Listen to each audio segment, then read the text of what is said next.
This week on the Frame Savers, we stomp the ground with our competition.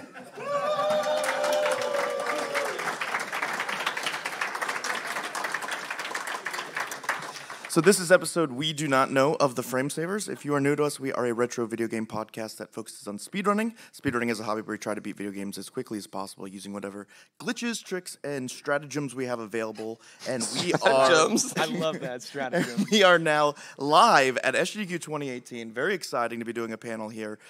We have never recorded this in front of any people. Even each other. Even each other. We have never been in the same room. Look each other in the eye for this. I'm nervous. I'm nervous just to be around Auth, not around anybody else. Looking at you. So really excited. We decided to do one of the least eventful runs of the marathon, which is Super Mario Brothers 3.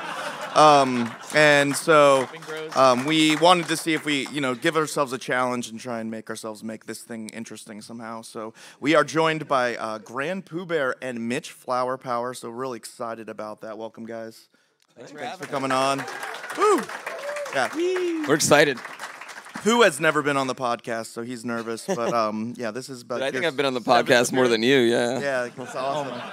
So super excited to have them on. So yeah, I've only missed one episode so far, so I think Pooh actually does technically beat me. Yeah, he's been killing it. So why SGDQ3, Chad? I mean, we've done every Mario game so far, and we're really scraping the bottom of the barrel. Yeah. We tried to line it up, figuring out which ones we've missed, and I suggested Wario Land is probably our last one, Super Mario Land 3, and he argued with me that doesn't actually count as Mario. So this is really our last retro Mario we can ever talk about. So if you've been here trying to catch all of the Mario games, this is it. You can stop listening now. This is the last one. Lost levels. You never know. Oh, that's true, yeah. Yeah, we got a lost episode in us somewhere. So SMB3 is supposed to be a good game. And Kinda. It's like half and half. Yeah. Sometimes. Kinda crap. What got you two into playing SMB3? Like, what's your history with the game?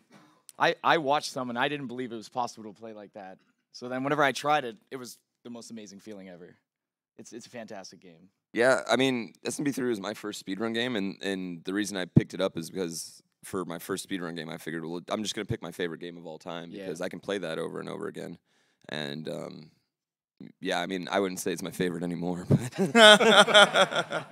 It still is. Why can't I quit you? I like most of you all. Like, you can't let go. Exactly. Yeah, I like most of you all grew up with SMB3. I do have fond memories of playing pretty deep into the game. One of the earlier games that I got pretty far along in, especially with the aid of the warp whistles and such. So definitely went hard on this game as a kid. I haven't done as much speedrunning wise. You also have speedrun this game. If you can count like an hour and 1 minute warpless as speedrunning the game, but yeah, I mean I've played it. New PB. I did grow up with the game, but I think as a lot of kids did, you use the warp whistles and then you don't really see any of it. And so by what right do you have to say that you ever played the game? Yeah.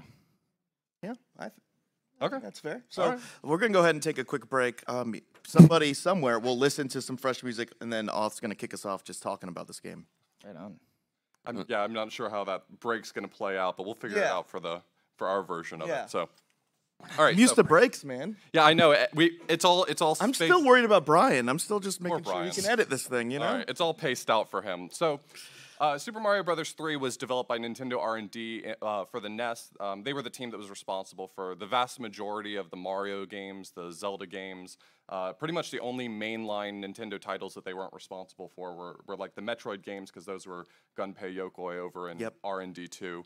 It was directed by Shigeru Miyamoto, and it was released in 1998 in Japan, but it wasn't actually until... 88. 19... What? 98. Oh, 1988 in Japan. 1888. Yeah, 1847 in Japan. One of the earliest titles. What year was it? And it wasn't until more than a year later in North America and Europe, which I think is one of the reasons why it worked so well for doing like its preview on The Wizard for those of you who ever. Yeah, it was about 1990, right? Greatest movie of all time. Yeah, it didn't make it to North America until August of 1990 and August of 1991 in Europe, so it was like quite a gap. Yeah, a little bit after The Wizard. Nintendo had a history of that for a lot of their games, though. They took like a really long time on localization, which is why a lot of games we didn't end up getting. We skipped over like a lot of the Final Fantasy games because they were taking so long to localize them That's that they just were a like mess, that whole situation. they spent so long localizing it was like, here's Final Fantasy 1. By the way, here's 4 also. So it's like we just But we're gonna call it 2. Like, yeah. It's tough to translate the story of Super Mario Brothers 3. There's It's a got lot of of lore, and it just takes a long time. It takes up to 2 years to get that stuff translated. It can be tough. There's like 8 boxes of text. This game started its development right after Lost Levels as well, which I guess only further compounds the sadness that they weren't able to localize it in time. And it released a year before Super Mario Land, so a lot of the features that a lot of people associate with the Mario universe, you can kind of say, well, did they come from Super Mario Brothers 3 or did they come from Super Mario Land? But it's definitely from Super Mario Brothers because it was even before Land. So things like auto-scrollers were basically, as far as the Mario series is concerned, invented by Super Mario Brothers 3. I don't know offhand of a lot of games that were introducing auto-scrollers before the Mario series, but... Definitely. This is kind of, coming out of E3 time period right now, this is kind of one of the first games that got a lot of, like, hype in the US for, like, knowing that it existed somewhere and waiting for it to come out. That's a really common, thing that we experience now with all of our gaming, but I don't remember any games back then that you knew about so far in advance, but, like, didn't get to play for so long. Yeah, So that's Nintendo kinda America cool. didn't do a lot of that hype. Mostly they just apologized for their games. It's like, sorry we made it too hard. Would you like this instead? So it almost felt like Nintendo of America was like downplaying all their games. Yeah. This is the first one that they were like excited to show people. Absolutely. But it was pushing the NES hardware also. They did a lot of things that really a lot of games weren't doing. Things that we take for granted at this point, like 4-directional scrolling in the game. That's an incredibly complicated thing on the NES. It actually takes a lot of effort to be able to do full 4-directional scrolling on the NES. So they were really excited to bring this with its multitude of levels and designs and sprites and power-ups and all the things that they were able to do. Nintendo was very clearly excited about what they had on their hands. vertical scrolling is amazing. Yeah, and it's kind of interesting thinking about the timeline. This game actually didn't come out that long before Super Mario World, so it was a quick turnaround. They were excited to promote Super Mario Brothers 3, but Super Mario World came out like less than a year later. It came out in August of 1991 in North America and April of 1992 in Europe. So Plans for Yoshi were already in play too. yeah, that's During true. Mario 3, like that's what the boot is all about. So. Yeah, that's actually an interesting point. I was going to mention that a little bit when we talk about some of the ROM hacks later, but Hey, way to advance. no, I was going to mention. It's too interesting. Damn it, Mitch. We have a. No, so I was going to mention that Super Mario Brothers 1, as far back as that, Miyamoto had talked about how cool it would be to have Yoshi, but there was just no possible. He said there was no way that Yoshi could possibly be on the NES. But then all it takes is some ROM hackers and 2000 whatever to prove. Oh, we'll get there. It only took them we'll do 25 it. years. How dare they not do it back then? Okay, so the story here, the lore, which you got to respect the lore, is that the Mushroom Kingdom has been overrun by the Koopalings, which were depicted as Bowser's children. But hot take, I guess, Miyamoto came out in 2012. I guess this was a hot debate at the time, saying that those are just Bowser's minions. So upon beating World 7, Bowser brags that he has kidnapped Princess Toadstool, and he must rescue her from this dark world. So pretty typical Mario story. Yeah, I mean, Well, I think it's a little bit different because Peach is not kidnapped the whole time. Yeah, the whole time. Yeah, No. she's captured. she spends wellies the entire running around. game just like helping you. She's sending letters with items saying you're doing great, keep up the good work. Yeah, and it also is a little bit different because none of it actually happened because it's famously just a play. They're actually Oh, that's actors, true. too. It's all a Just stage it's play. all a stage play. They're all actors. They're all The actors. game never Spoilers. happens. It's Thanks just a lot, guys. retelling. Fine, I'm yeah, not it's gonna just a play it. retelling, and you can really see that in the credits, especially it curtains up right when you start the game, and it curtains down and says the credits. So- And the stage right, like how you go stage right in the cards. The World that's- 3 King is also Yeah. that's Mario from Mario 1. It's like the That's king stage now. ending. Yeah, Yeah. yeah. Super Mario Brothers 2 decided it was all a dream. Super Mario Brothers 3 decided it was all a play. So Yeah, Lost Levels. really and- good writing by Yeah. Nintendo. They did Basically, some the really only game creative that ever tropes. really happened was SMB1. SMB1's the only one. Wow. But obviously, everybody's probably played SMB3 by this point, but your standard platformer, but added a lot of depth to this, format that people were familiar with at this time, especially the power-up menu. Really cool to be able to store power-ups for future use, kind of affecting your gameplay a lot more. SMW would simplify this later on, just giving you one item box where you could store a power-up and get it later. But, SMB3 giving you a bevy of different options that you could store music boxes, P-Wing, wings, stars, just everything, different suits. It's interesting that some of the later games sort of went back to that design. So when you got to I think it was the Wii U games, or was it the Wii games that did that first? But they kind of returned to that, allowing you to have the storage of lots of different power-ups you could pick from. Yeah.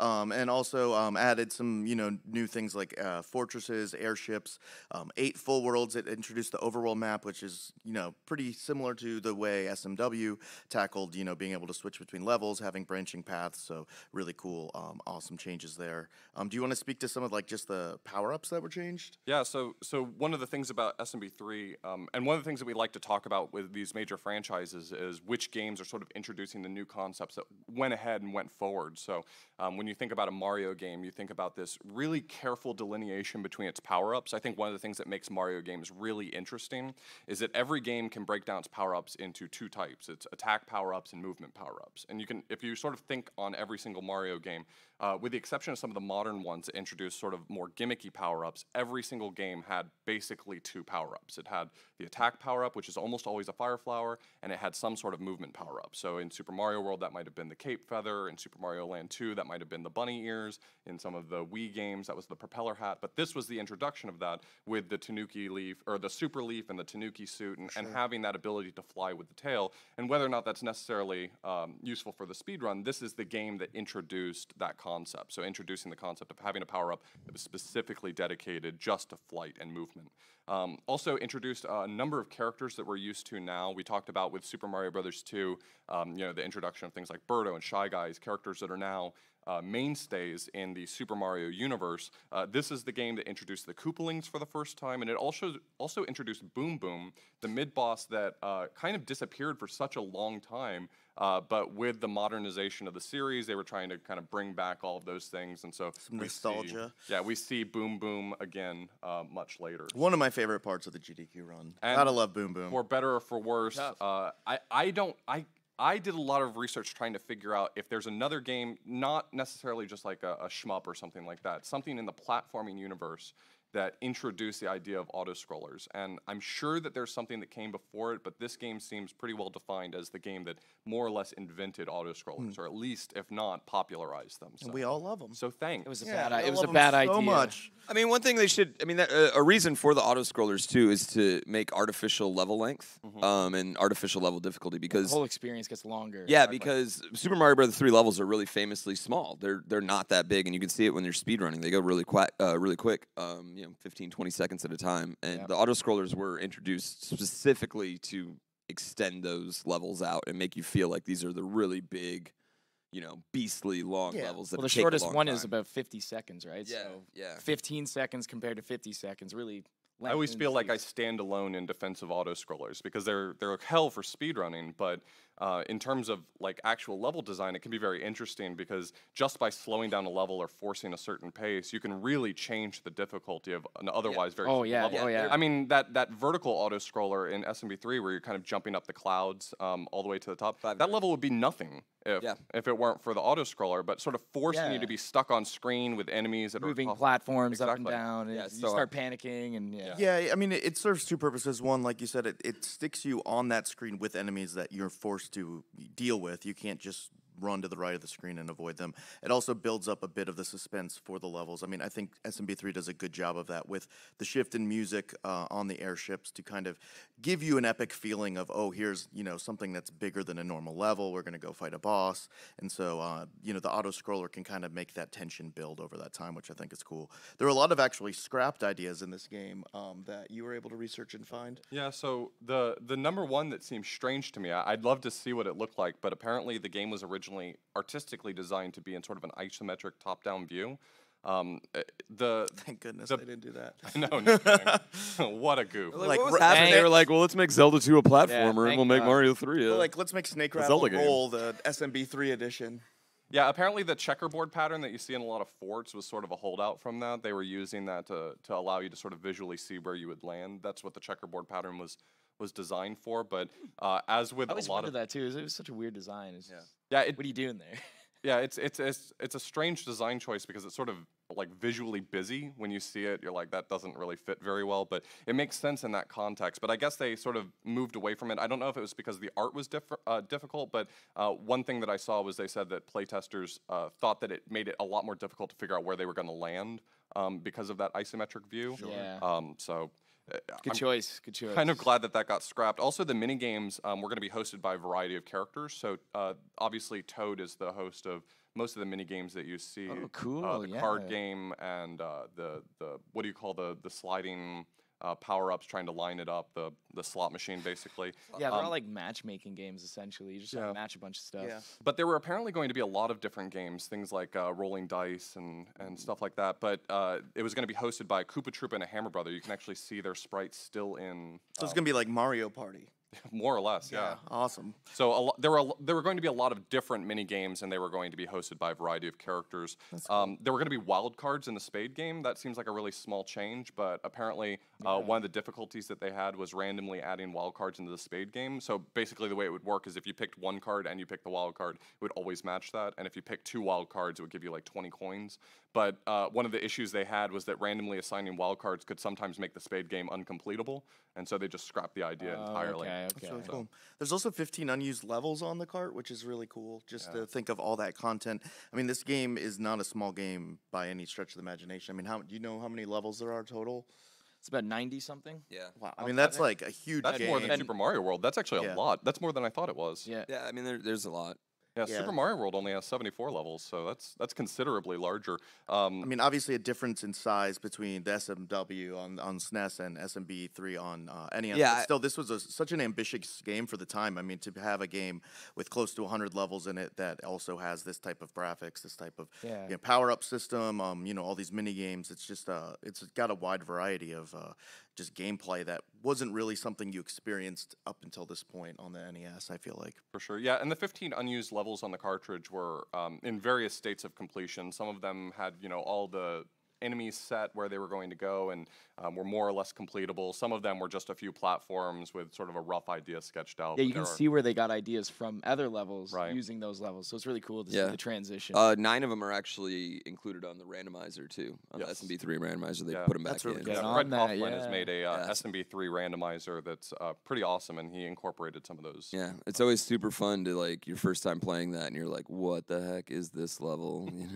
Yeah, some of the reception, I guess, of this game, I mean, we talked about the hype going into it. Part of that is due to a movie called The Wizard, which is considered one of the greatest movies of all time, I think, by the Film Academy. Okay, of this is America. actually one of my favorite things.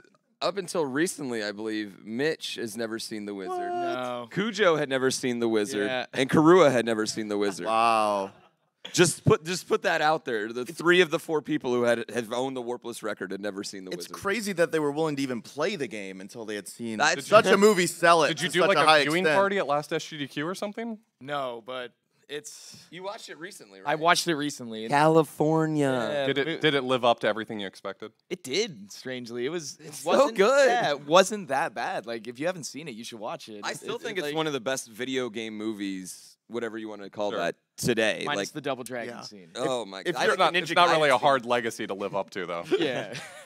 If you've never seen it, it is like a very 80s movie about kids traveling across the country. It's about autism and a super nice big brother Yeah. and like kids and some runaway girl. They never really explained Unsupervised. that. And it's like, it's got- None of the it's got kids have everything. parents. It Bullying. Just Well, completely nobody had different. parents in the 80s. That's that true. didn't happen until the 90s. So, Where were their parents? but they're traveling the country.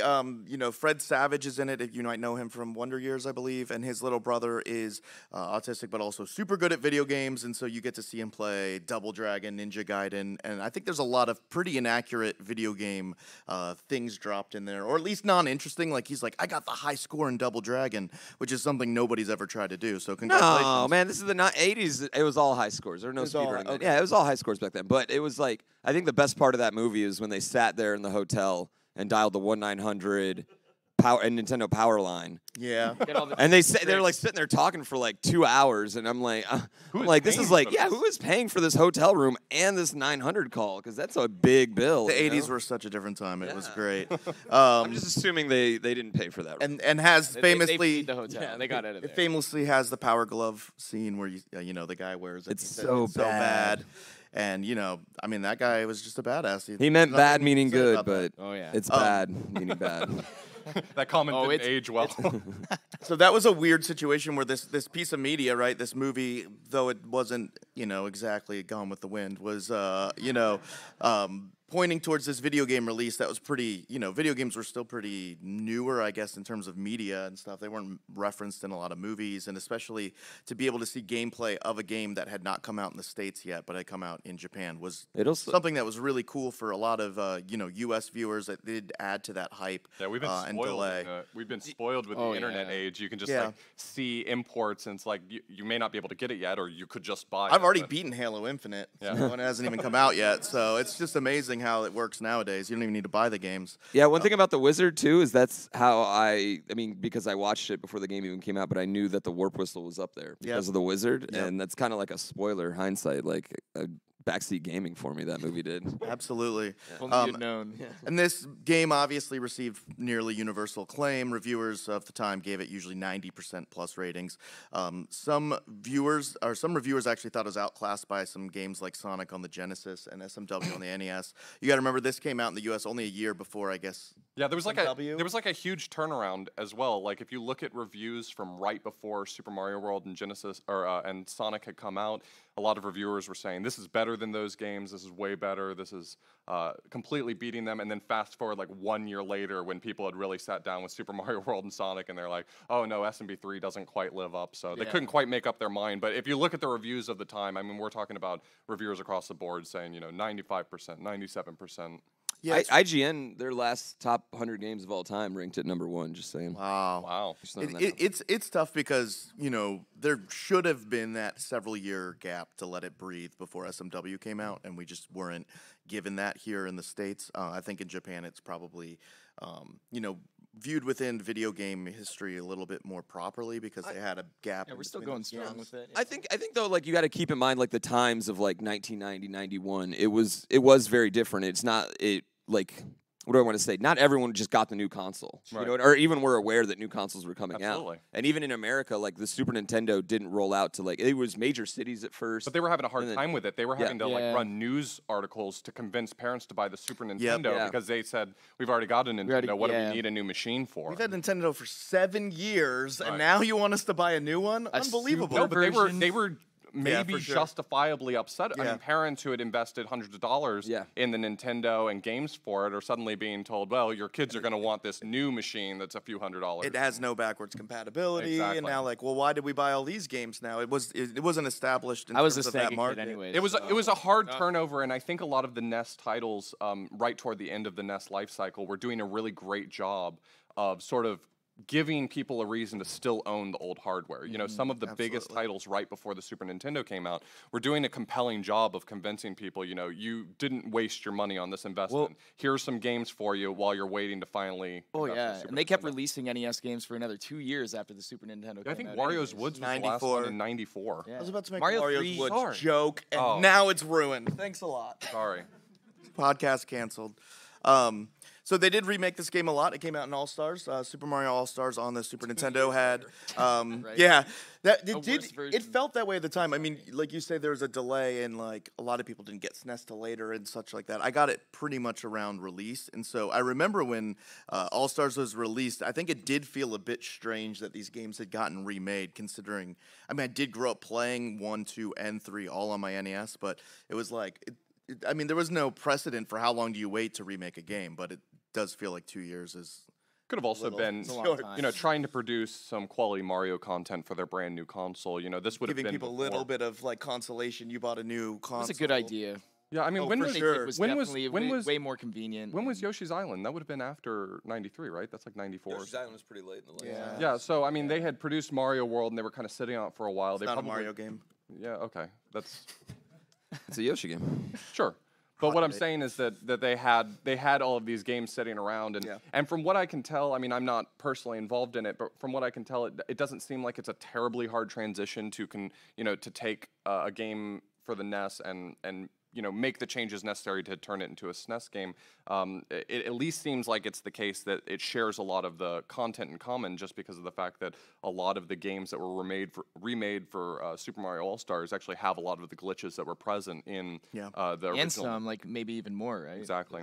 Yeah, it's really cool, cart to be able to get SMB 1, 2, and 3 and Lost Levels. That was the first time in the U.S. most of us were able to get access to that, so that was really cool. Also, there is a cart that had SMW on it as well. Yeah, that one was pretty cool. uncommon. That's I think cool. for That's a good collectors, idea. it's a pretty expensive one. Oh, it's hard to get? I believe so. I believe Yeah, it's a the little All bit Stars more, with SMW is a little bit Okay. a little bit more quiche for that. Yeah, this one also. And the Wii All Stars is was weirdly pricey until they reissued that one. Okay. Yeah, it was pricey for a little That's bit. strange that their re-releases of those would be that expensive. Yeah. They made a limited amount and then they reissued the Wii one. Yeah, Gotcha. so And then back in early 2000s, GBA got hot on the nostalgia bandwagon. Nintendo's known about nostalgia since we were still in the middle of No one else nostalgia. got it, but Nintendo. Yeah, they were like, SMB3, you have nostalgia for it. 2 years later, we're going to remake it. Like, we know how you feel about our video games. Yeah. So, Super Mario Advance 4 came out in 2003 on the GBA based on the played that one All-Stars graphics and sound. So, that was a lot of fun I have not played it. to be able to go Neither back. of you have played the Game Boy Advance version? I think he I had. played it. Like I had it, I played it, but I didn't like it. Like Yeah. I had it in college. I know a lot had of it people too. with the Game Boy Advance games, I didn't whether like or not they any were of it. faithful adaptations, the crunch screen just made it too much Right. more Yeah, difficult it was to play. It was tough. I think And there's like extra levels in it too, though. Or Yeah, they had the e-reader levels. Yeah, they had the Yep. e-reader levels. and those A are lot- actually pretty cool. Yeah, a lot of those e-reader levels were based on the unused levels as well, so they were introducing that content. They gave they gave good reasons to sort of motivate their e-reader peripheral, so you could get cards to basically get 10 extra lives in your game, or to get a few extra leaves in your inventory box, and even introducing power-ups that weren't in the game. So they introduced the cape feather and the boomerang. That's cool. By the e-reader card. They- And yeah. They also fixed Bowser's hitbox. Oh, so did they he really? actually stomps Worst you. game. Yeah, if he actually Worst. stomps you in the Game Boy Advance version. how do you make your version worse? Yeah. Also, they kind of did a cool thing that I like the idea of, but they had some e-reader cards where you would scan them and it would show you, hey, you want to figure out how to get enough coins in this level to unlock like a white toad house. Here's a route you can take through the level, and so you'd scan the card and it would show you a demonstration that's of how to cool. play Oh, the wow, level that's so and cool. get the number of I didn't points even you know need. that. So Yeah, those cards can be collectible as well, considering, they obviously probably mostly got trashed by people after, these are, you hand them to paper children, they're going to cards. put them in their mouth. It's Yeah. just- Which doesn't work for reading it, unfortunately. So, the GBA at that time also just really hopped into a lot of this nostalgia. It had this NES Classic series. You could play Zelda 1, you could play Zelda 2. Yeah, I don't know what And it was the- cool because you could also play Super Mario Brothers 1, Super Mario Brothers 3, and that kind of got people, I think, back in that mentality again from, you'll talk to a lot of SMW runners who were younger than us, 10 years younger than us, and you say, how'd you get into SMW? That game came out in 1991, you weren't born. And they'll say, oh, I played it on the GBA. And that's Right. a lot of people's introduction to retro gaming in general is from the GBA kind of. At the time, for me, felt like, make some new games, please. Like, I played these games before, and it felt like a sellout. But, like, to a lot of people, that was their first exposure to those games, which is really cool. And so I'm sure a lot of people grew up and played SMB3 for the first time on their GBA. And perhaps second only to Super Mario World, SMB3 has a pretty thriving ROM hacking scene. Yeah. Ooh, yeah. Yeah, I can't think of any other game that fits in between Super Mario World and SMB. I mean, no game can compete with Super Mario World for the ROM hacking scene. I mean, there's people Oh, who have yeah, never not even- played the original game who Yeah. only play Super Mario World ROM hacks. But Imagine being such a degenerate, you would play Super Mario World ROM hacks. I'm just trying to imagine. yeah, I can't imagine it at all. You have to get But to a low point. This game actually has a lot of really high points for its ROM hack. So in addition to the level editor that's for it, which is called SMB3 Workshop, which is a really great level editor that famously, if you're not familiar, Super Mario World has a level editor called Lunar Magic, and it's probably one of the most sophisticated. That one's really good in comparison. Yeah, it's a super sophisticated level editor, and a lot of games these days do have level editors, but they are a lot less sophisticated. SMB3 Workshop is notably one of the better ones that aren't Lunar Magic. Yeah. But there is another ROM hack that's actually really fantastic called 3Mix. I don't think it used the SMB3 Workshop No, editor that's at all. completely rewritten. It's completely written by hand. It was was released May 2014 by Starbird, good. Or Southbird, sorry, Southbird, yeah. Southbird. And if you haven't played this ROM hack, you absolutely have to check it out. It's a combination of remixed levels from a variety of different Mario games. So they implemented levels and game design from other games. So things like you might imagine, basic things like Super Mario Brothers 1, Super Mario Brothers 2, the not lost levels. Works in Super Mario order Brothers too, 2. right? World 1 is Mario 1. For the most World part, yes. 2. But then they also added like Super Mario World, where they added Yoshi, and they added Yoshi is finally in Mario. and they have 3. Super Mario Galaxy, which changes gravity. So you'll like jump toward a planet, and the gravity reverses.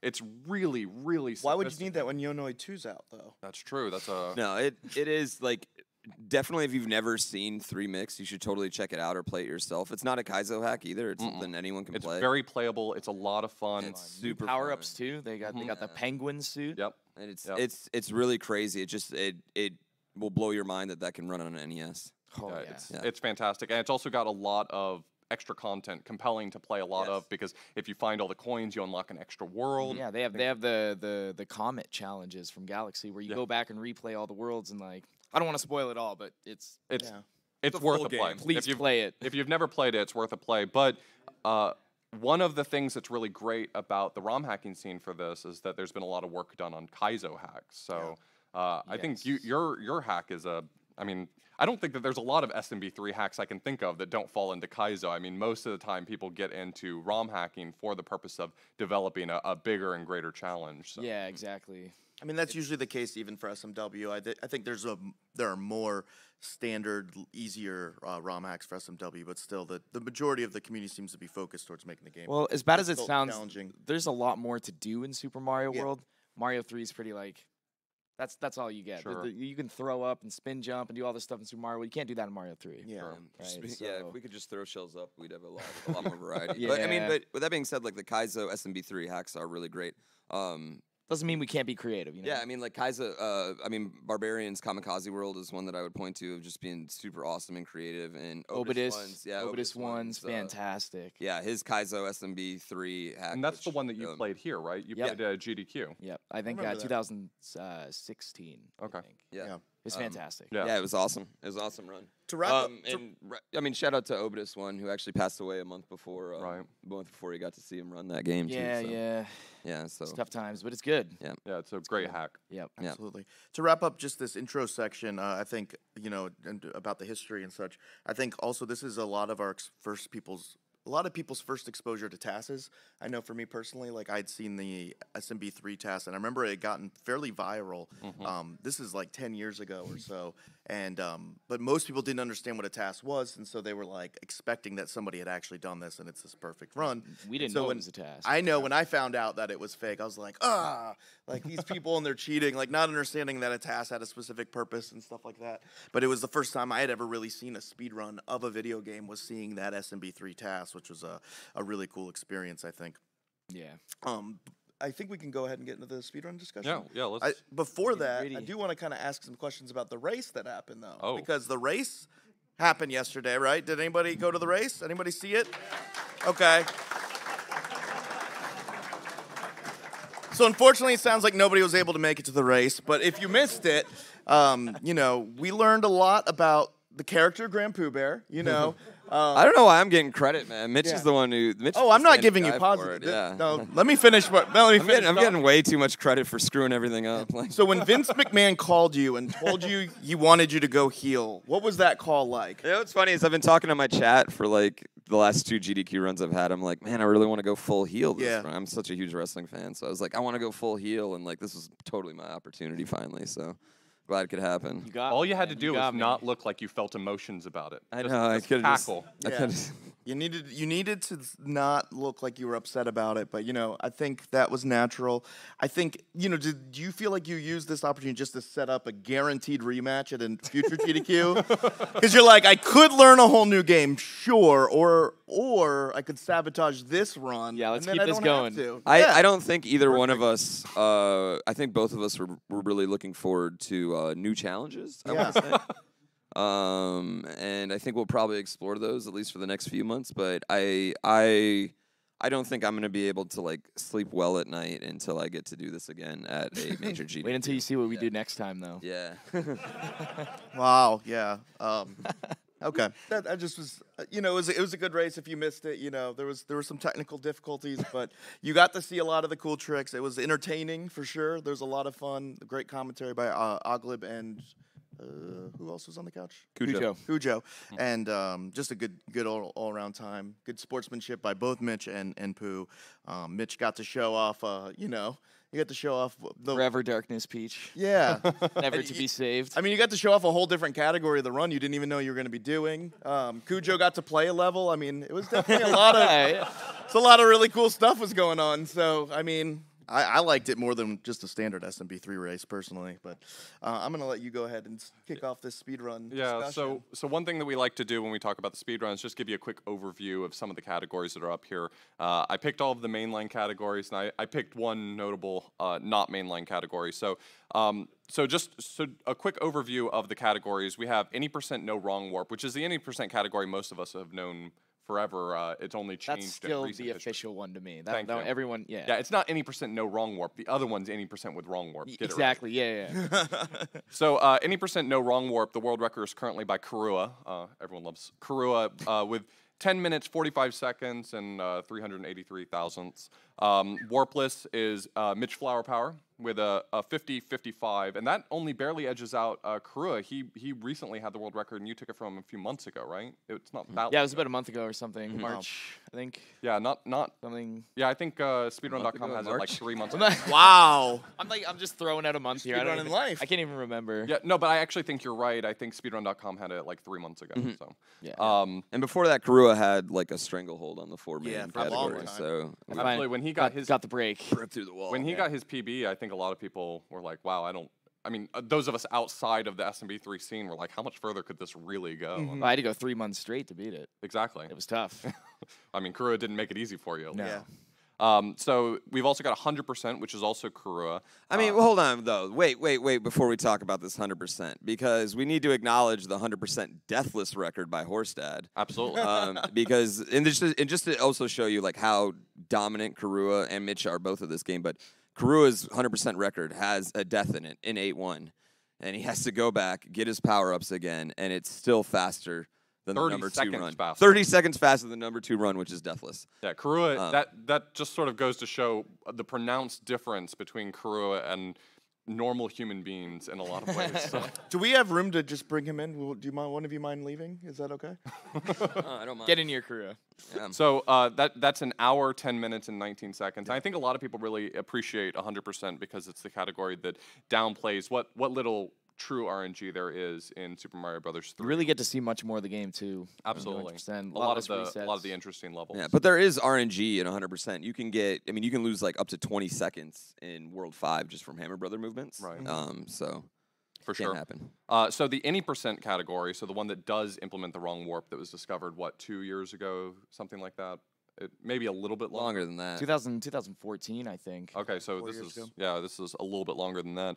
Any % world record by Karua is 3 minutes 4 seconds.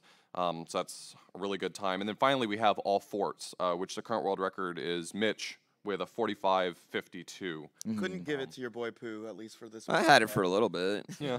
We threw it back and forth. We volleyed. Some things I want to say about this: the Warpless world record's only ever been held by 4 different people. That's awesome. Whereas the All Forts record has been held by 4 people this year. So it is kind of just it's definitely a game that's been dominated by a small group of guys that are still running it. Yeah, that's crazy. I mean, like SMW has had so many people lead. You Yeah, know, people its coming main in and out of the categories. community, things like that. And it's not like a lot of people don't pick up this game and run it. I mean, it's not as run as SMW probably, but it's still pretty heavily run. It's just the top is so heavy, I would say, with talent. I look at it as one of the quintessential like speedrun games to me. Yeah. You know what I mean? I think it's definitely one of those, but it is a category that has been dominated by Any by percent, two guys, essentially by two guys, really. With yeah, a couple. Crew and I have thrown it back and forth for so long. Yeah. Yeah, Outside Lutz is another notable name who's had the warpless world record. I don't. He was the first person to break the 52-minute mark. He Right, got the right. 51, 54 or something. Yeah. It's just fantastic. Who had it before then? Has Andrew G ever had the warpless one? I know he had the No. 80% one a long time ago. Yeah, there Yeah, was yeah. a- Any percent no wrong's way different than Right, warpless. Cujo held it for about a year Yeah. Okay. until Karua Leveled earlier up. this year. Yeah. Crew and then- came back. Yeah, because he took a break for a while, and then he came back to speedrunning. Right. Yeah, So- speaking of Andrew G, I know you're going to talk of the history and stuff. It is really cool to just think back that there was a point in time when he had the world record in, I think, All four Bros games for any percent or whatever was considered any percent at that time. Actually, when I said all 4 Bros games, I was counting Super Mario World as Super Mario Bros. 4, but he might have for had Lost the world Levels record too, for I Lost think. Levels as well, if I'm not mistaken. Probably. I know on SDA at least, I he at wouldn't one doubt it, point or probably. another had the world record for it's all. harder the to games. look back because, again, we didn't have something like speedrun.com where we could say, oh, you have the leader, you're the leader in this category, you're the leader in this category. We're very SDA fortunate because I can talk a little bit about the world record history for any percent because Yeah. Summoning Salt did a ton of research. So a lot of this draws from him directly. Yeah, and you can check But- out his stuff on YouTube. He does a really good job Yeah, of if making you- these videos that he gives. If you you're the at all history. interested in the history of speedrunning and you don't follow Summoning Salt, you absolutely should. He makes incredibly informative and entertaining videos on the world record progression histories on a bunch of really notable games, showing you people from 10, 15 years ago, their contributions to the game, and really delves in deeper than we're able to with what they brought to the table. So if you like that kind of content, definitely check him out. Absolutely. So it's cool because we have a history of this game going back to 2003, which is a lot further back than you generally know, where the world record stood at different times. Usually up until, maybe 2012, 2013 even sometimes we don't Yeah, a lot of know. games were able to go back as far as maybe 2008 because that's Yeah. when SDA was getting But really again, good SDA at keeping didn't track always of have the history. world record. Exactly. It was never meant to track world records so people could have better times, not as good video quality, and couldn't submit there. And so, they just never had that purpose. So it's cool to be able to go back and look at. Yeah, some so of jumping in, Morimoto was the original one.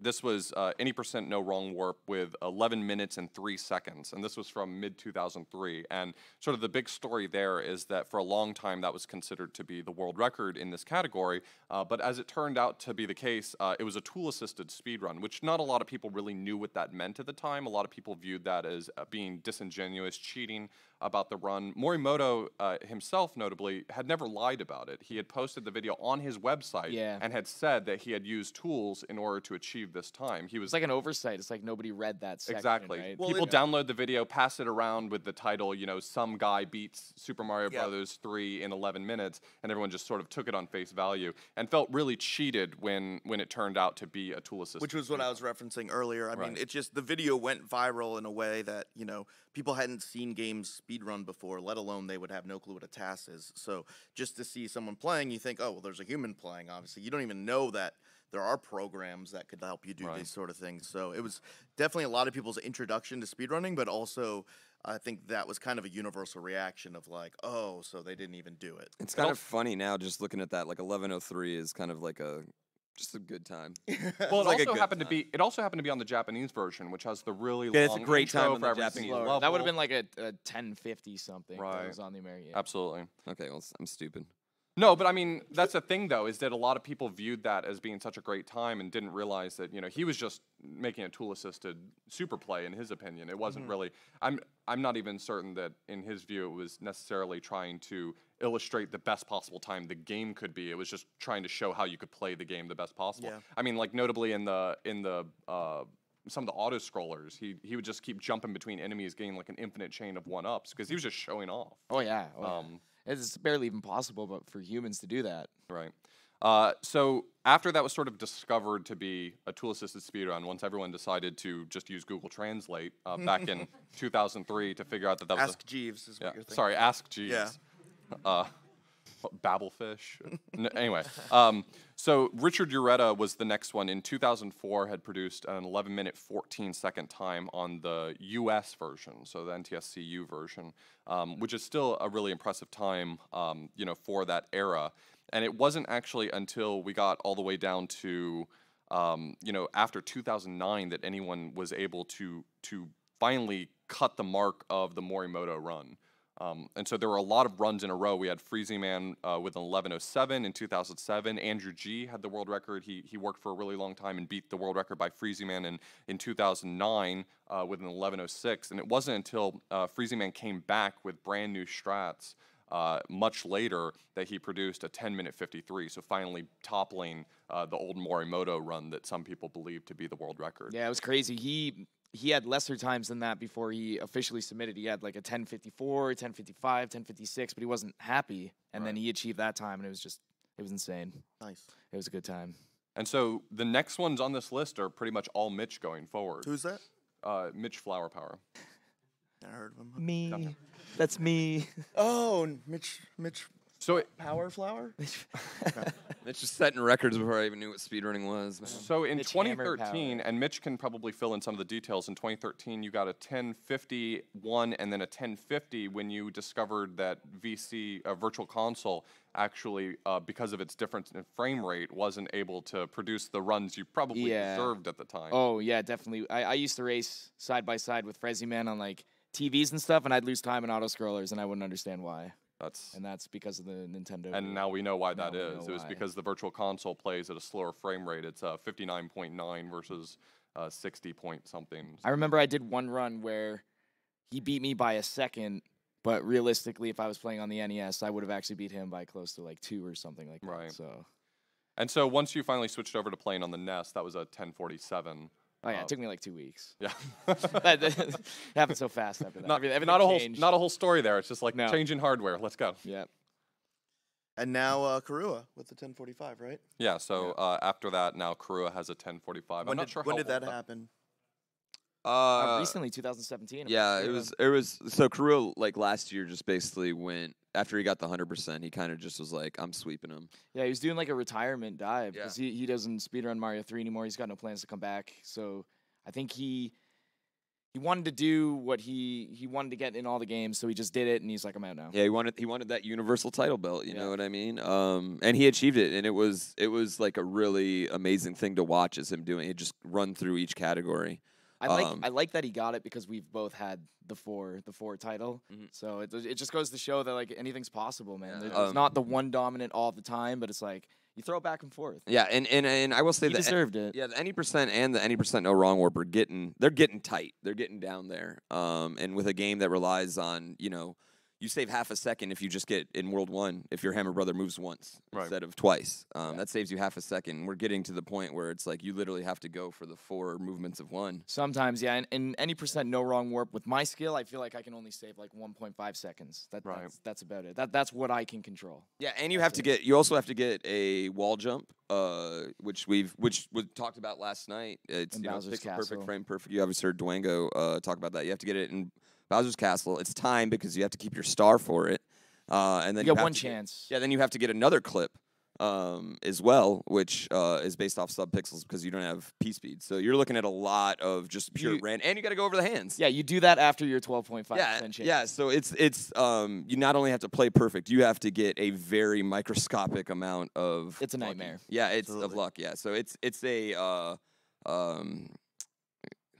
Yeah, it's not easy. It's a dick category. It's a nightmare. So just looking at the tech for like the overall run, because we have all these different categories, all these different strategies that go into it. Let's talk a bit about what those strategies and techniques look like. I think the biggest mechanic that sticks out for SMB3 is obviously P-Speed. It really introduces P-Speed in a new way. I mean, P-Speed existed in SMB1 and SMB2 in ways, but it definitely wasn't there was just heightened the speed in brand of P-Speed that exists in SMB3. Yeah, so SMB1, SMB2, and Lost Levels all basically had the same mechanic. If you can just run for long enough or under the right conditions, you hit your max speed almost instantly. Yeah. So do you want to speak kind of to the uniqueness of the SMB3 P-Speed mechanic? I mean, okay, so P-Speed, the way it works is every 8 frames, the game checks if Mario is on the ground and running at his full potential speed at the time. So what ends up happening is for a lot of levels that are very difficult to get P-Speed on, it's not because you're not letting Mario travel enough length. It's because you're not on the ground at the right time.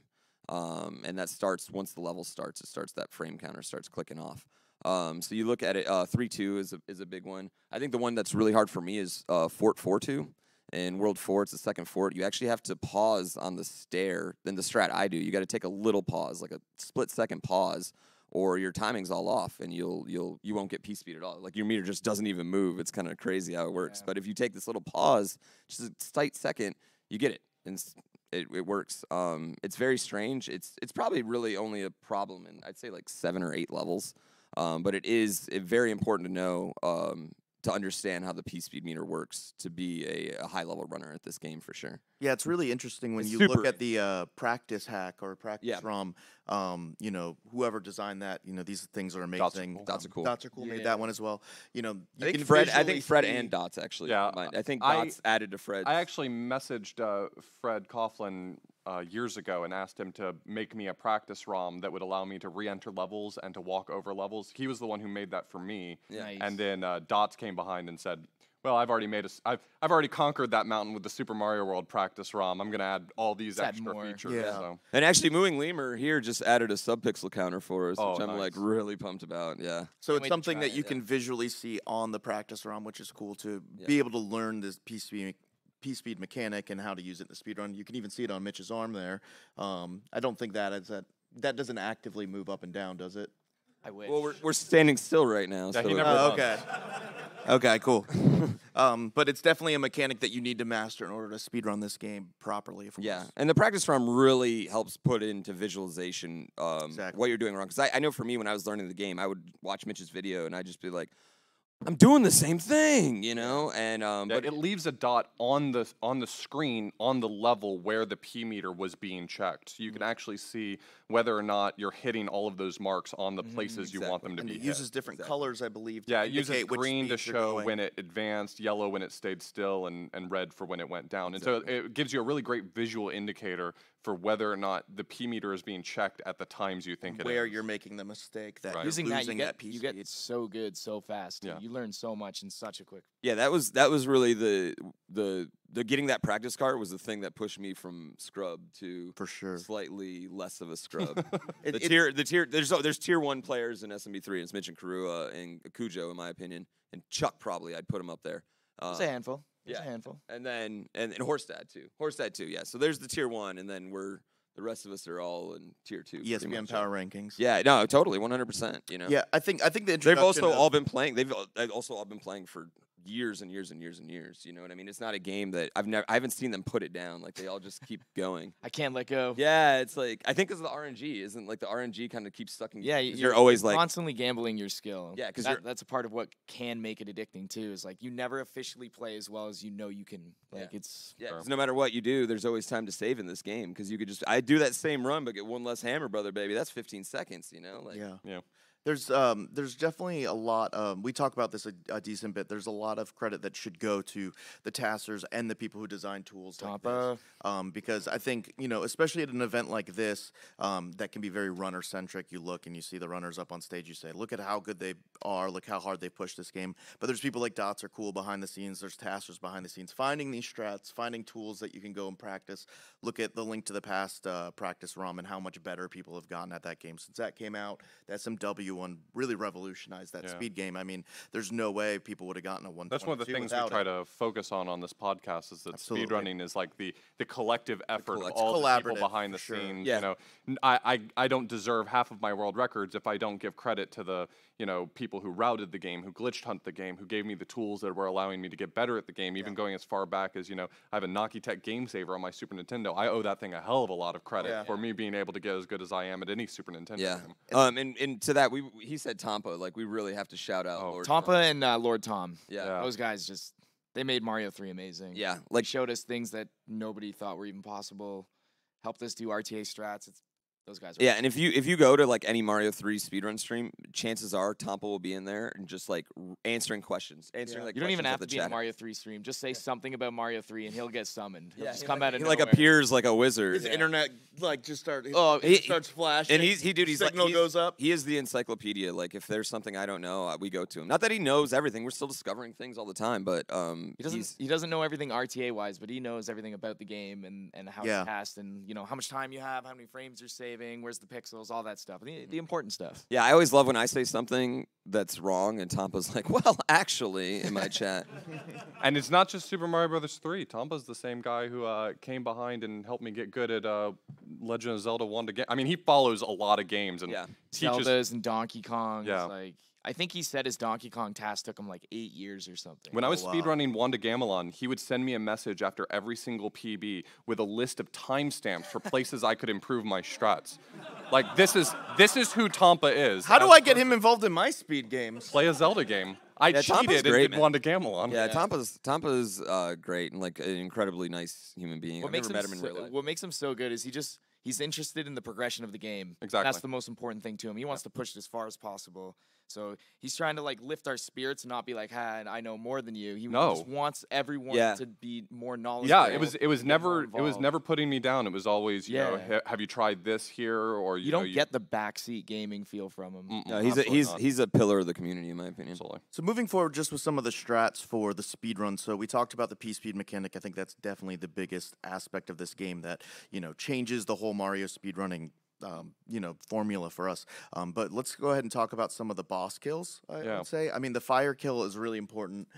You noticed throughout the run yesterday, if you watched when Mitch's screen was actually on, and also when GrandPooBear's screen was on, that they fought all of the bosses with the fire flower. Do you want to explain that? Also, the typical question, you know, you get this in SMB1. Why do you jump to the top of the flagpole? It's further go down. I guess that's the wand jump is probably your version of that, where everybody's like, why don't you jump up and get the wand? Yeah, and you have to keep explaining it. I would have to say, though, the boss kills in that game it's the most complicated thing in the speedrun because it's based off of your movement from the last level you completed until when you enter the pipe on the airship. So everything that happens. So if you get a movement of 2 with the Hammer Brother, that goes into play. So you have to learn like 5 different boss patterns based on what's happening in the moment. It's not like, ooh, in this run, I'm going to go for the fire kill and everything's going to be great. It's like, no, you have to wait to see what happens and then pick which fire kill it's going to be. Yeah. And some of them just aren't possible. In all forts in World 2, there's eight different boss patterns. Yeah. There's 8, depending on the position of the Hammer Brothers. 8. And it's a really significant fire kill, actually. It saves, 4 seconds. Fire kill, like, normal versus stomping normal is like easily a good 3 to 4 seconds. I wouldn't have beat Karua's run if I didn't get a fire kill. You know, stuff like that. That's that adds up over how many bosses too. I mean, there's 7, right? Yeah. So it's very well. Some of them are free, but at the same but just like a couple seconds each one, or not. You know, it adds up over the course of a run. There's a lot of these little boss fights throughout. You also have all the boom fights, which also fire kills are significantly faster. About 2 to 3 seconds. Yeah. Stomp versus no stomp. So if you lose fire flower going into that, or if you don't execute properly, you know, those kind of time saves add up. Why do you not jump up to get the wand? The wand falls faster than Mario, and the king speech transition doesn't trigger until Mario comes off the screen. So if Mario's going to fall slower, you want to be on the bottom of the screen as quick as possible as the wand's falling. So do we have any gravity scientists in the audience that can explain why the wand falls faster? One thing should be said is you can actually, because of the way it screen wraps, like the game, and you see it in Super Mario World a lot. If you're on the left, you can trigger thwomps on the right. We kind of have the same thing in SMB3. You can see it in a few levels, actually. I would say 610 is probably a level where you can see it, where beetles are throwing blocks to the right and they're killing things on the left. It's really cool. If you wall jump and then grab the wand at the top of the screen, Mario will actually screen wrap down below, and you save another 3 seconds. Actually, yeah, you skip the wand falling and Mario falling, so you just go straight trigger the king message. Yeah, and all you have to do is a wall jump for that. Yeah, which is only pixel perfect, frame perfect. Yeah. So do it every fight. Perfect because you're always big Mario. Yeah, sub-pixel perfect, frame perfect, so no big deal. So just in terms of being able to sort of make your way through levels quickly, we'll talk a little bit about power-ups, so things like using Cloud or P-Wing to skip levels, but can we talk a little bit about some of the clips? So how does clipping through walls and things work? We talked about wall jump, so wall jump is... It's essentially the same thing. You're hitting the same pixel, and they created a thing in the game where if you get stuck in a wall, it's going to push you to the right so that you're not stuck in the wall forever. NES exactly. decision to, whenever you get stuck in a wall, here's how we're going to resolve this logic, because you're not supposed to be here. Yeah, it's good, and I don't know how they made it so you can't do it to the left. you can't clip to the left and then have it push you to the right. Like, you won't even get in the wall. But essentially, you hit that pixel, Big Mario, he stands up because he hits the pixel, and then because he's in the wall, it's going to push you. Right. So it allows you to just skip the whole thing. Okay. And so that's basically the same mechanic as the wall jump. Oh, it's exactly the same. This might sound stupid, but like clips in Mario 3 are like just throw yourself in the corner until you find it. Yeah, smash your face in the wall until you start going through it. Yeah. And you have the one level where you have to do that so many times in a row. And 7-9, and that one's 7-9. because we have P speed. That one's actually not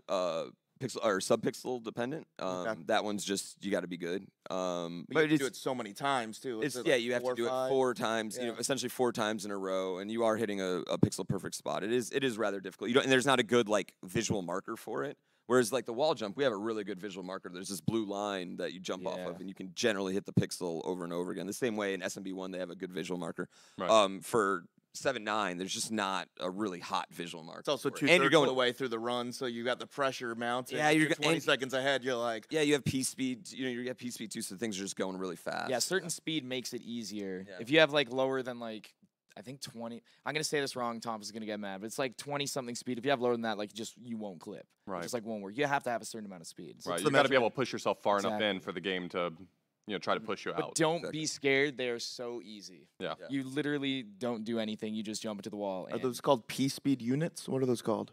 I have no idea. I think it's just Mario speed. It's like it's measured in a number. Yeah.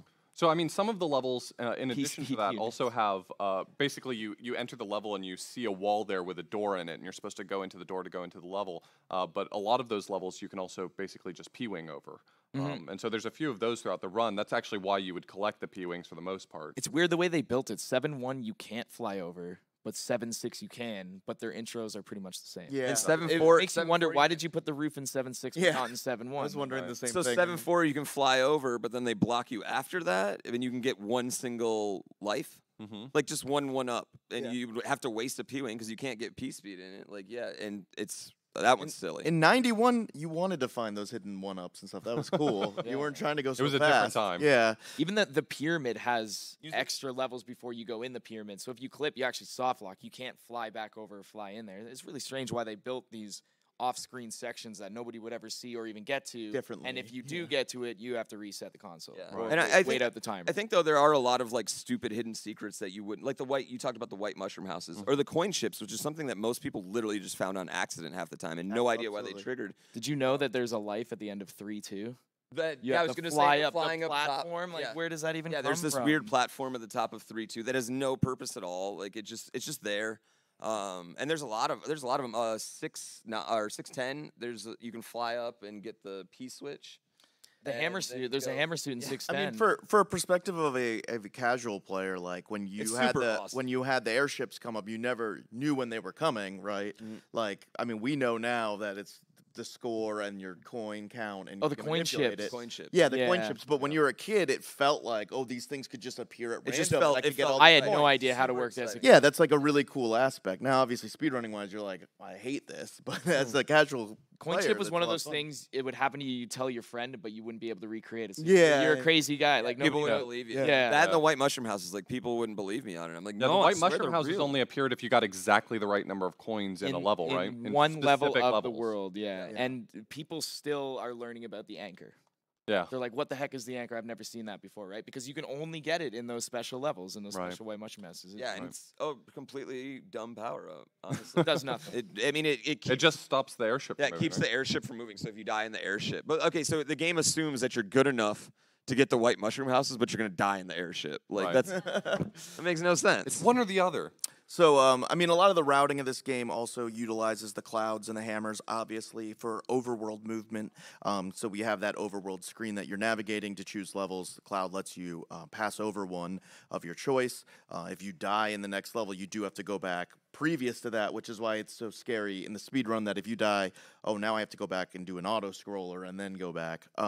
Also, the hammer, there's rocks on the overworld that you can hit and then use certain pipes or whatever to travel to different sections. So that's you know, a really big part of the routing of this game for sure. I'd say that's one of the disappointing factors of Mario 3 because the way the routing works is there's like it's too obvious. You have to cloud over 7-4. There's no creativity. All the creativity is kind of gone out of the routing because it could be cool if like, there were 2 or 3 options where some runners were better at one level or another and kind of had to choose. But that didn't last long at all. It's like, do we need this hammer? Of course. I want to skip 3 levels in World 6, so you have to get the hammer. There's no way around it, right? So also that's it kind why of forces you to have to mess with the Hammer Brothers themselves. Like if you wanted to be able to just avoid them, maybe good RNG could get them out of your way. That's not an option. Now you're hunting them down. Well, that's why PooBear and I like the all forts because it creates different routing, different item management. That's what makes it good, right? Like I know we did a lot of on the fly routing last night, but there's literally on the fly routing in every run of all forts, which is I really enjoy personally. So that kind of leads us into talking about the randomness in this game. I think one of the things that turns people off from trying this game as a speed run, especially for you know, at a high, you see high level players play the shorter categories like you know, any % no wrong warp, and you see this big RNG element in the hands grabbing. Why did you reset essentially? The Hammer Brother movement. I think that sort of randomness turns people off. It looks like it's a big piece of the puzzle. But sort of how do you view randomness in this game? Well, the one thing I just want to say to everyone is that like the randomness does not apply to you until you're pretty much a pro player. Yeah. Right. It really doesn't affect much of your runs. Yeah, until you're I don't want 50, people to be scared of it. 3 at least. It's not a big deal. Yeah, I mean, on average, you're going to get, you know, 1 or 2 hands in World 8. On average, you'll probably only have to encounter 1 or 2 extra Hammer Brothers than you really need. And so that probably averages out on most people's runs. And if that's what's like stopping you, maybe? if that's what's stopping you from being able to get a personal best, then you're probably not at the level to be able to exceed your personal best yet. Exactly. So like the world record is a 50-55. You can get all 3 hands, every single Hammer Brothers, 7-1 clip, like 15th try. You'll still get like a 55-minute run. Right. It's similar to Link Fantastic to the time. Past in that way, where it's like you know, when you get to a certain level in Link to the Past, like getting Agate and Blue Balls matters a lot or something else. But once you get, you know, you need to be at a certain point where you're like, I can't PB unless I get X, Y, or Z. So like, it definitely shouldn't be a barrier for entry for sure. Yeah, I've never had a no hand PB. I've literally never had a no hand PB in my history of running this game. The first record that somebody took from me was beaten because they got no hands. Yeah. The crew got no hands, and Right now, our all forts, me and him have never, the all forts world record's never been no hands. It's literally, still 1 hand right in it right hand now. 1? Yeah. Did you get hand 1 too? Yeah. Hand 1? Mine were all, my first one was hand 2, so the rest of them were hand 1. You actually made a really interesting point when we were talking about randomness the other day, and you said that one of the things that you like about Super Mario Bros. 3 is that not all luck is bad in this game. So, like, what are the other options? Like, why? So, it mostly comes down to the extra Hammer Brother in World 2 that can give you the early hammer. The early hammer, yeah. So that's a crazy amount of luck, and that allows you to really change up your route on the fly at a randomness that's so unbelievably low. The odds of you getting it are so low that when it happens, you don't even know what to do sometimes. It's like 1.5%. Oh, it's hard to determine too because you do intentional deaths, right? Cause the Hammer Brothers to move. You try and manipulate them to move over in the map. When that happens, you need to break a brick, but you don't have a brick or a hammer later in the run, so you gotta like on the fly. But that's when luck can be really good. Right. Yeah, and that's something like, I mean, I don't grind for early hammer. I never do. It's not, my PB isn't to the world record point. So I think it's something that you only really need to grind for the world record.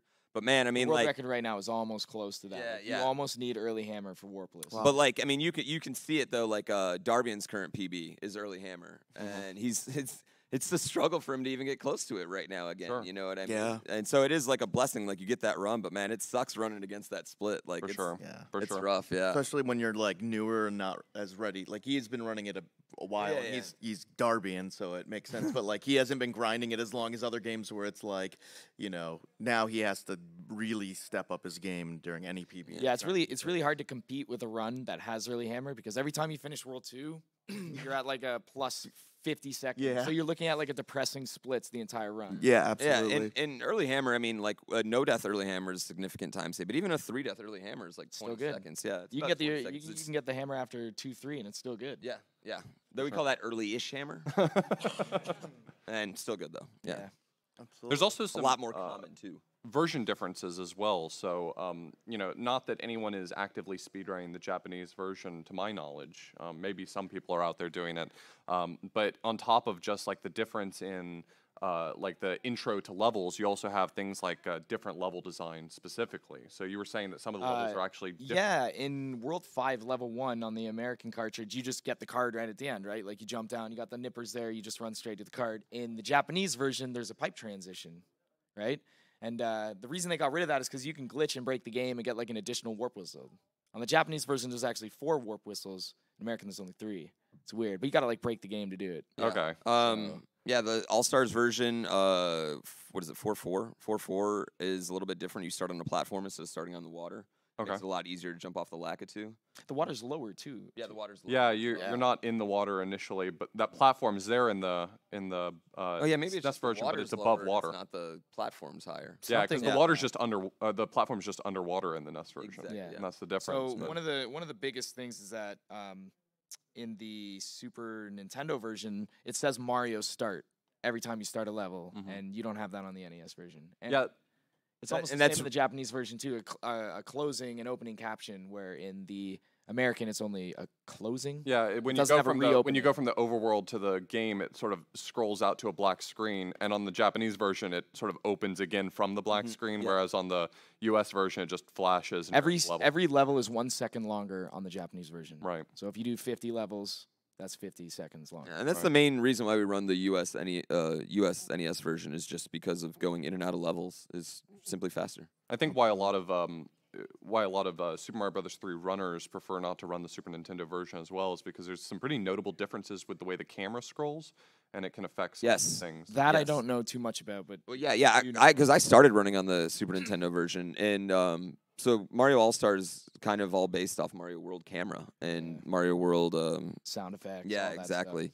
So it uses that same Mario World camera, which works great for Mario World, where it's panned out a little bit more, but you're zoomed in a bit more on Mario 3, and it just the way the camera scrolls, you're doing a lot of blind jumps anyway in Mario 3, but there's really no reason to add to that. Yeah, I remember specifically one of the bigger issues is like, for instance, in 1-6, doing the Superman jump off, trying to land on that platform.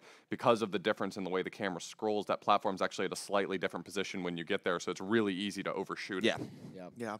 And just touching base on some things we might have missed, just for time's sake, I'm not sure how we're doing on time here, because we do want to do some Q&A with you all live, and I know we had to start late. Some of the power-ups we didn't talk about. I mean, the stars are obviously incredibly important. There's a lot of different points in the run where you like to use stars to be able to go through enemies and difficult sections a lot quicker. Also, this game introduced a lot of different power-ups that you sometimes use.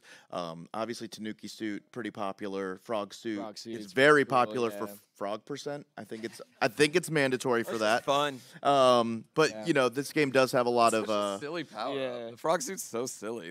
Oh man, it's so janky. Too. Yeah, it's just great in water. But it's such a horrible in dedication to fun, It like the is. kind that Nintendo has. It's like this power-up is infinitely frustrating on land, but now you're like perfect in water. Yeah. I also Oh, really yeah, you like go how so it's. fast, too. Yeah, I also really like you can't get the hammer suit until World 6. You know what I mean? You don't get the Tanuki suit until at earliest World 4. You know what I mean? It's definitely. They put a something- lot of thought into Yeah. the way these power-ups are. Yeah, it like progress. I think there's only like 11 or 12 fire flowers in the game. There's like Really? 4 frog suits and 3 Hammer Brother suits. That's wow. it, right? So it's Unless you get them probably in mini games or something. Can you get them in the card Yeah, like the matching card game game. or something? No. fire flowers, yes, but only fire But not flowers. the, and not the mushrooms. others. Yeah, Wow. not the other Yeah. ones. So big part of the routing is obviously managing your power-ups, Mm-hmm. keeping your inventory stocked with what you need to most optimally move through the game, and then also to adjust to when you do or do not get what you need. So just a huge part of that. Do we have any last thoughts on the speedrun of this game? Any specific things you want to mention before we jump into Q&A so we can have a little bit of time for it? Fun game. That's a good point. Hey, if people wanted to get into running the game, are there any specific resources you'd recommend or something like that? Earlyhammer.net. There's so earlyhammer.net has a lot of the resources you'd need. There's video tutorials, write-ups on how certain things work, things like that. A lot of write-ups. The video tutorials are being worked on right now. Mitch also has a great Warpless video tutorial series. Yes. That's Oh, almost the Warp World 4. seminars. No, it's still in World 3 right now. Okay, yeah, and But it's so doing, detailed. Yeah, deep dives into Oh, each God. level individually. So every So video good. is just one level that goes into Yeah. pretty I watch each video because I've learned a lot of things on different and just like setups that he has that were easier than mine. Visual cues and stuff. I just want really, to teach it's you guys really how nice. to play it. It's so super in depth and it's like a great. It might finish I break like down like every jump for you guys. So like I'll pause every level and every section of the level and like break down. Yeah. That's awesome. It might finish in like 3 years, but it's great. It's a great 10 years I'll be done. Yeah. So go check that out at earlyhammer.net. So I think we're going to go ahead and transition into some Q&A. We do have a pretty cool announcement coming at the end, I would think, after Q&A. Yeah. So just definitely want to stick around for that. But I don't know how GDQ wants us to manage this Q&A thing. I think we probably got about 15 minutes. We ran a little longer and we started late, but I think we've got probably about 15 minutes we can do Q&A. Do so people raise their if you have any questions, you can raise your hand and we'll restate your question so it ends up on the audio version as well.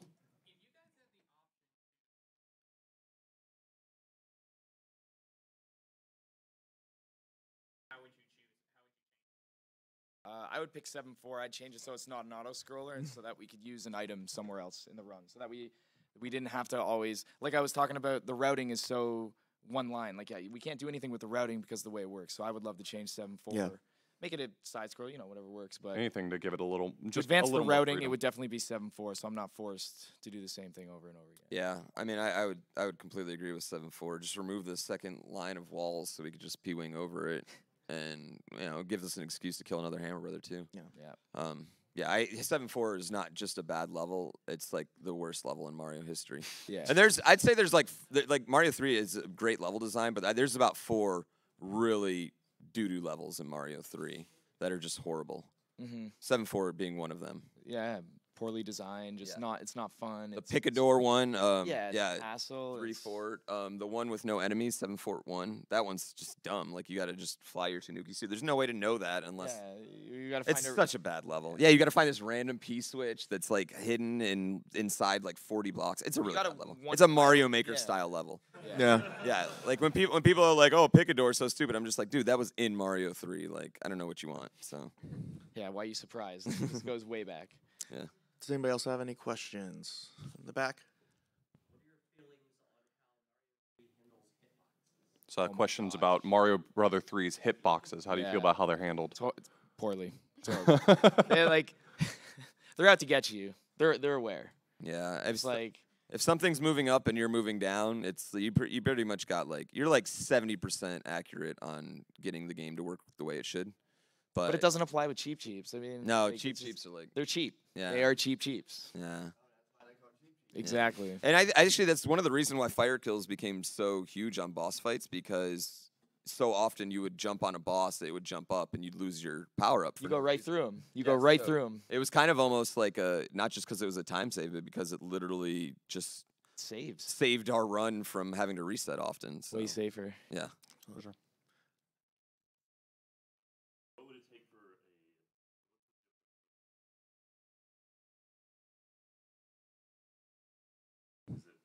For me, a lot of it's actually just to reword the question for if I don't know how this video will work, but they're asking what is the difference between like a tier 1 runner of this game and tier 2? Like, are there certain tricks they can do, something like that? I would say, for me, I would say like something where I lose a lot of time actually on is overworld movement. I was gonna say that too. Like yeah.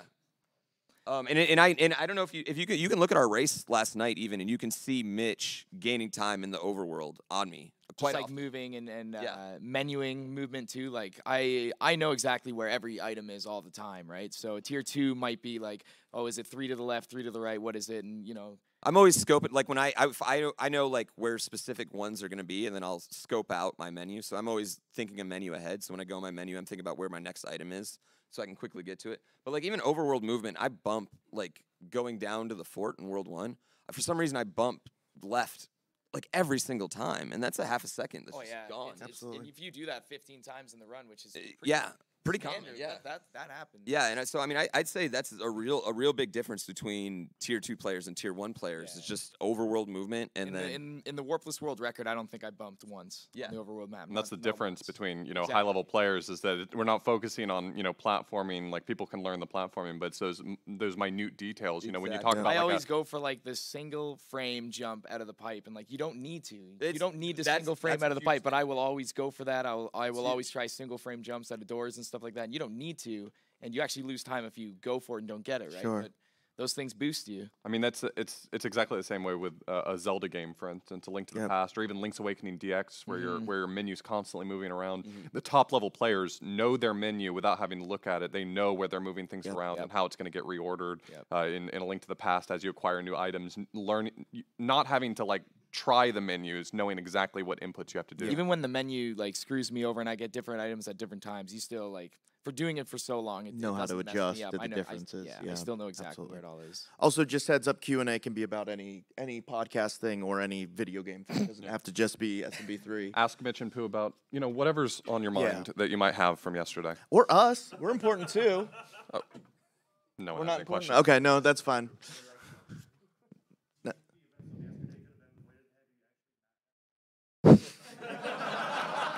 Wants to know whether or not the legs had anything to do with maybe the events of yesterday. Are these new legs, like you just breaking them in? Yeah, that was the one time I wish the meme was real, I guess. Absolutely. No, I mean, I don't know. It was. I mean, I guess we should like. It was a sensitive NES to begin with. They actually had me on that NES at first. It wasn't working with my cart.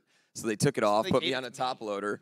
Yeah, for some reason they pulled it back out to give it to him. Mine was working. My NES was fine. They cleaned his cartridge right before because they were blaming his cartridge. Yeah, because his other NES was working. They switched it out for some reason, and they were like, it wasn't reading well, so they like cleaned his cartridge and were blaming his cartridge. And I was like, my cartridge always works. Yeah, I was like, it doesn't work. It's not his cartridge. So I mean, it was one of those unfortunate things. I think one thing that I really want to talk about is like the adrenaline you have going up there. Yeah. And the amount of work you're putting in. This is years and years of work. I mean, this is 8 years of work for him.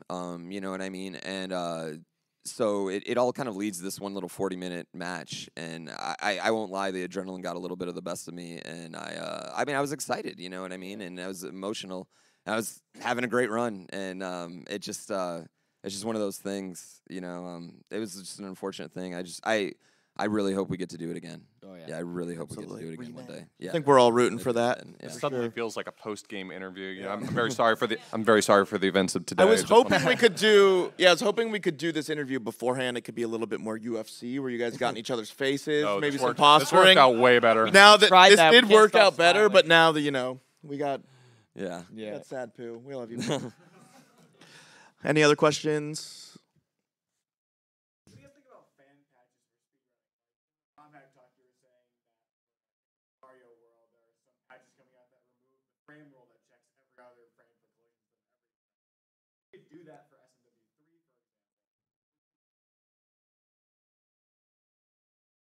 Better way to play the game. Yeah, So we're talking about fan patches for the game, making little changes that improve some of the quality of life things, not necessarily making changes to the game I think outright. partly what we do in speedrunning is we have this, specific ethos about the game as it came out. This is the game. And so, you could easily, for example, in Zelda 1, make the select button switch between items so you don't have this slow screen pull up and then go away. And in Randomizer, that's used because it's a quality of life edition. That's nice.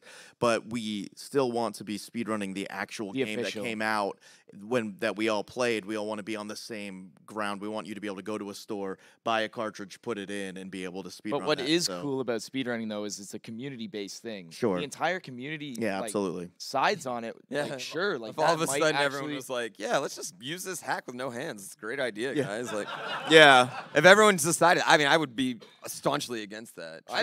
For me, I'm super. Like, But if everybody agreed to it, you're also going to be using it. Yeah, I don't You're have not going to anyplace be getting now, yeah. hands. Well, Yeah. I mean, there's one thing about there's several pronounced issues with our situations of that happening. I think it's one of the BioShock games has a patch that they play with that guarantees this really minutely random, like very random drop that makes a huge change in the game. You know, you're like 8 minutes in and you gamble on this drop that has basically no chance of happening, and then you reset and do it again. Early They handling. just play with a patch that gives it to you every time. So like the community decided this is the way we want to have fun. We don't Beauty want of to the sit in the first communities. 8 minutes for a whole night and not get a single run going. I think if Nintendo ever wanted to release an official quality of life thing, I think we'd all be okay with that. But I think at the end of the day, like, the RNG or the randomness or the crappiness of SMB3, whatever you want to call it, it makes the run what it is. It affects him the same amount as it affects Absolutely. me. And the way you get around it is banging out a billion runs, you know what I mean? And eventually it'll all line up for you. You see this coming out sometimes in text-heavy Japanese games as well, where someone will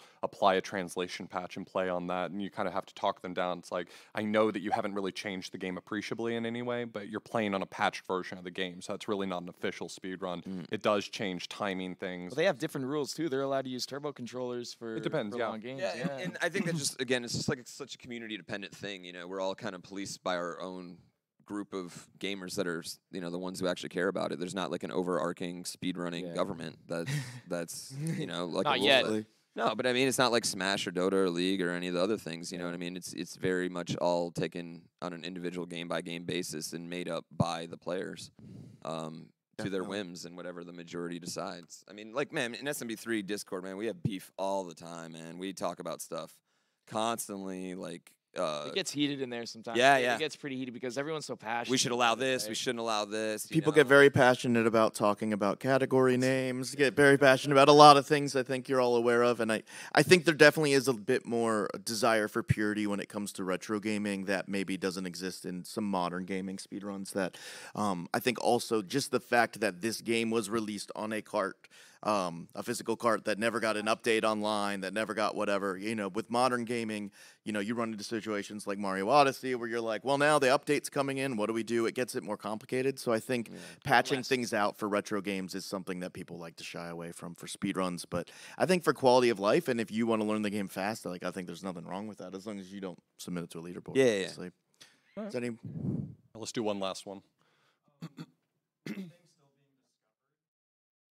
Surprisingly.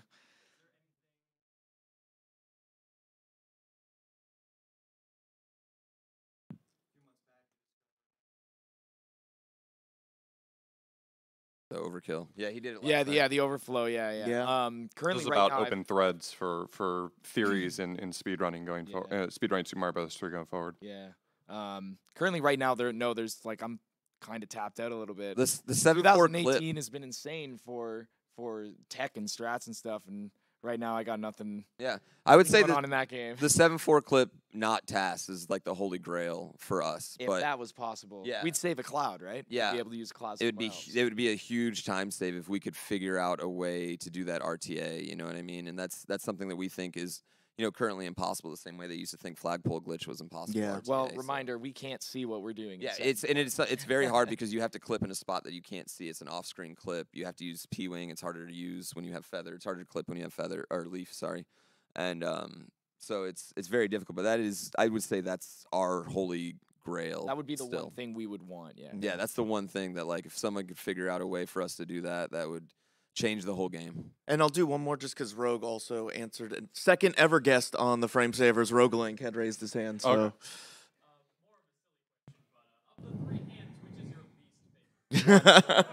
Which is the least The favorite longest hand? one, right? Yeah, So Mitch says one. one. I don't mind the longest one. I just hate one. That one always feels like 99.9%. When it's technically, 50-50. Yeah, you get one. You get All one the time. every time. Like, I barely ever get two, and two's When the I shortest. don't get hand one, I got no hands. Which makes no sense, but One also has the Hammer Brothers too, which can, like, they move a little awkward, so you can get in a little bit of trouble. Whereas three is just like a nice, fun speedrun level. Honestly, like 3's a cool level. Yeah. oh yeah, two's Yeah. just And two's just easy. a bunch of bridges. Yeah, two's easy. Does hand one have all the Hammer Brothers in the game in that one? Fire Bros, Boomerang, Hammer Brothers. Yeah, it does. Sledge. Yeah, it does. I didn't even think about that. It's like kinda Hammer cool. Brother debut. Yeah. All right. So you want to move Yeah, on? go for it. Okay. So do we want to do our announcement now, or do we want to do our plugs? What do you?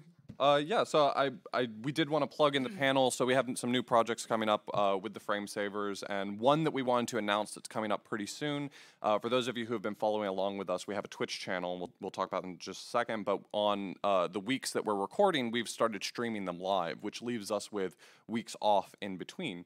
And so me and John have talked about it, and we are going to start doing the Frame Savers record review. So we're going to put together a show where we go through all of the new records in the community, news going on in the community, things like that. For those of you who remember long time ago, the Sunday sequence break.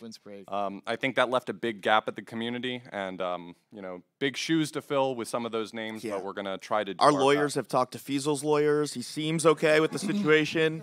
You know, he's It's asking shaking. royalties.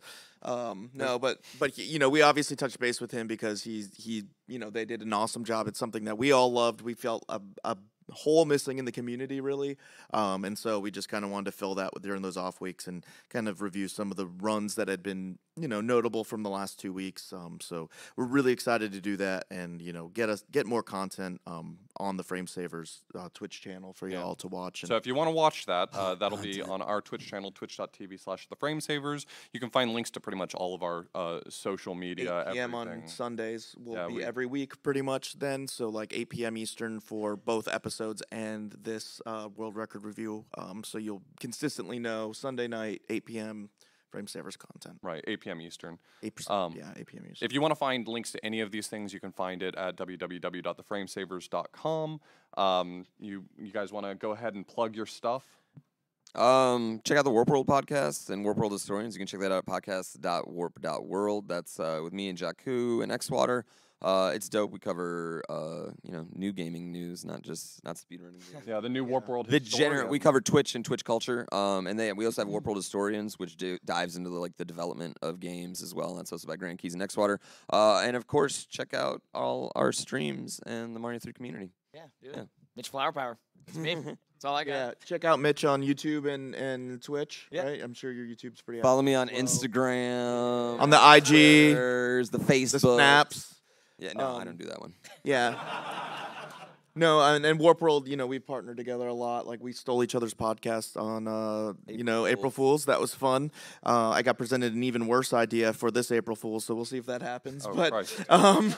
you know, they do awesome stuff. They've become my go-to for, like, oh, E3's going on. I guess I want to hear what's going on about that. You know, I've left the other podcasts and moved to you guys. Oh, they do baby. great work, so definitely go check them out. I know we got started late, so for that reason, we're running a little bit late, but we just want to thank GDQ for starting Absolutely. these panels, Thank giving you. us a platform to be able to share what we do with you guys. Super huge thanks to Mitch and GrandPooBear for being pretty much the best panelists we could have asked for our first panel. Pretty easygoing, fun topic to talk about. And Absolutely. You can follow me at johncarls on Twitter and Twitch, and johncarls1 on YouTube. You can follow Auth at authorblues on Twitter and Twitch and YouTube as well. We want to give a shout out to our producer, Brian Morgenthaler, who's not here, but he is part of what's made this podcast happen for 3 years, so we're really grateful to him for all that he does. You can find him at bmorgs.tv on Twitter and Twitch. He's the best. And any last thoughts? I mean, you can go to theframesavers.com. You can get links to our Discord if you want to join our community. We have a pretty active Discord community where you can ask Q&A questions. We didn't get to the Q&A questions from them here, but generally for an episode we would. You can also just chat about the episodes, see what's coming up. We have a Patreon at patreon.com/theframesavers. Get that money. That's kind of where we're able to pay for hosting, pay for advertising, pay for producer. You know, our producer to be able to edit things, pay for mics, all these different things that we have to do for the podcast. So, you know, that's where if you want to support us right now, that's the best place to go. You can also sub to our Twitch channel if you want emotes and stuff. But yeah, and thank you so much to Mitch and Pooh for coming on. It was an awesome episode. We finally did SMB 3. Now I don't have to play that game ever again. Perfect. So that's going to be great. I'm looking forward to that. So I can go back to RNG. Yeah, I can go back to bad Game Boy games. But yeah. All right. Thank you so much. And if you are here in person, you want a card or anything, or you want to come talk to us, come hit us up after. And thank you again for coming by and listening to us ramble.